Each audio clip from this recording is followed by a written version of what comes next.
ചേട്ടാ ഒന്ന് വണ്ടി നിർത്തണേ.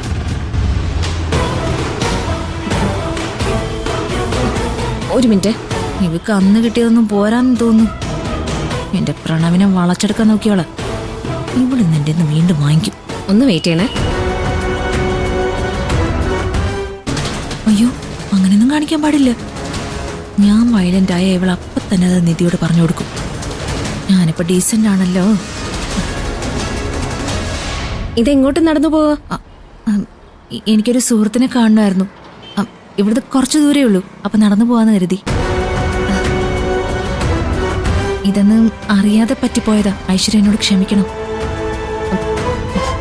അത് സാരമില്ല. എന്റെ ഭാഗത്തും തെറ്റുണ്ടല്ലോ. സത്യത്തിൽ പ്രണവ് വിവാഹിതനാണെന്ന് എനിക്കറിയില്ലായിരുന്നു. ശിവാനി എന്താ ഒന്നും മിണ്ടാത്തത്? എന്നോട് ഇപ്പോഴും ദേഷ്യമാണോ? ആണോന്നോ? ദേഷ്യം ഇങ്ങനെ പെരുവരലിന്ന് കയറി വരുന്നുണ്ടടി. പക്ഷെ പുറത്ത് കാണിക്കാൻ പറ്റത്തില്ലല്ലോ. പറ. എനിക്ക് ദേഷ്യമൊന്നുമില്ല. തെറ്റുകാരി ഞാനാ. അത് ഞാൻ ഗൗതമനോടും നിധിയോടും പറയുകയും ചെയ്തു. എന്തായാലും ശിവാനിയെ കണ്ടത് നന്നായി. ഇനി എന്റെ ശല്യം ഉണ്ടാവില്ല കേട്ടോ. ഞാൻ നാളെ ഹൈദരാബാദിലേക്ക് പോവാ. ഹൈദരാബാദിനോ? എന്തുറ്റി?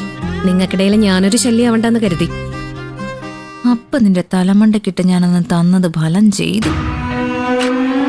പേടിച്ചിട്ട് പോവാണെന്നൊന്നും കരുതിയേക്കല്ലേ. പ്രണവിനോട് ശിവാനിക്ക് എത്രത്തോളം സ്നേഹമുണ്ടെന്ന് എനിക്ക് മനസ്സിലായി. അതുകൊണ്ടായിരിക്കുമല്ലോ പൊസസീവ്നെസ് കൂടിയിട്ട് എന്നെ ശിവാനി തല്ലിയത്.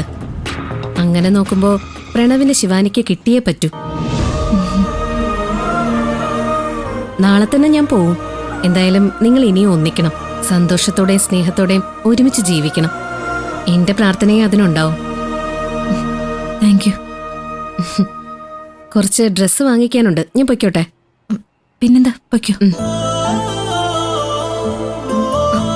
പിന്നെ ഒരു കാര്യം അവസാനമായി ഞാൻ പറഞ്ഞേക്കാം. പ്രണവ് ഒരു പെണ്ണിന്റെ യഥാർത്ഥ സ്നേഹം ആഗ്രഹിക്കുന്നുണ്ട്. അത് കൊടുക്കുന്നതിൽ ശിവാനി തോറ്റുപോയ പ്രണവ് വീണ്ടും ആ സ്നേഹം കിട്ടുന്നിടം തേടിപ്പോവും. അത് മനസ്സിൽ വെച്ചിരുന്നാ നല്ലത്. അവളുടെ ഒരു ഉപദേശം.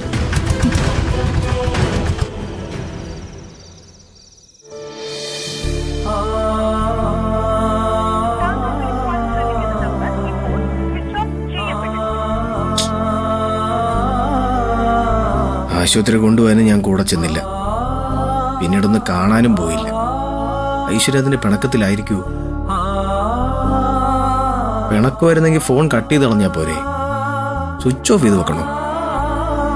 ഇതല്ല കാര്യം. ചിലപ്പോ വയ്യാത്തോണ്ട് ഫോൺ സ്വിച്ച് ഓഫ് ചെയ്ത് വെച്ചായിരിക്കും. രാവിലെ വിളിച്ചു നോക്കാം.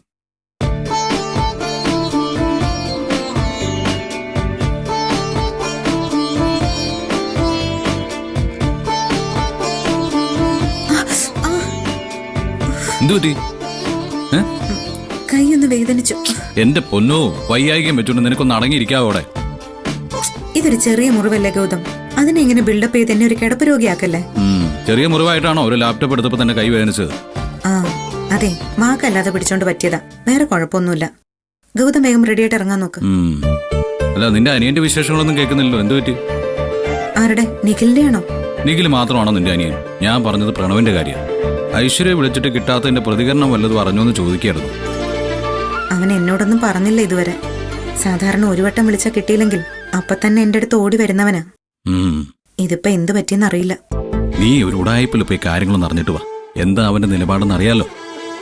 എങ്കില് ഗൗതം റെഡിയായിട്ട് താഴേക്ക് വാ. ഞാൻ ബ്രേക്ക്ഫാസ്റ്റ് എടുത്ത് വെക്കാം. ബ്രേക്ക്ഫാസ്റ്റ് എടുക്കാൻ പോയി കൈ നനഞ്ഞൊക്കെ പറഞ്ഞേക്കാം. അതൊക്കെ ഞാൻ നോക്കിക്കോളാം. ഗൗതം താഴേക്ക് വാ.